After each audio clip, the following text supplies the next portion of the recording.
Hello guys, welcome back to my channel. तो একটা লম্বা সফরের চলেছি। আজকে সফরের প্রথম দিন। সফরটা ছিল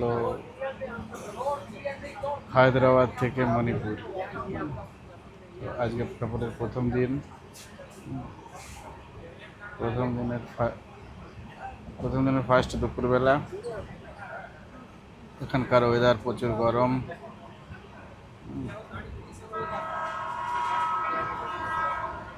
আমি পৌঁছেছি এখন ভাইজানগরম ভাইজানগরম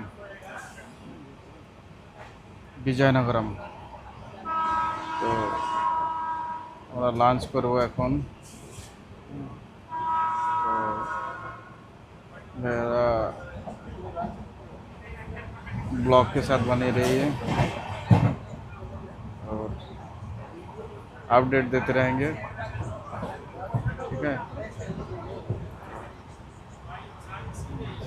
कितना सुंदर है आंध्र प्रदेश। अभी तक साउथ इंडिया क्रॉस नहीं किया, शाम तक उड़ीसा क्रॉस करेंगे। तो देखते रहिए और ब्लॉग के साथ रहिए। मेरे चैनल को लाइक शेयर कमेंट कर देना। अच्छा सफ़र हो रहा है। धन्यवाद सबको।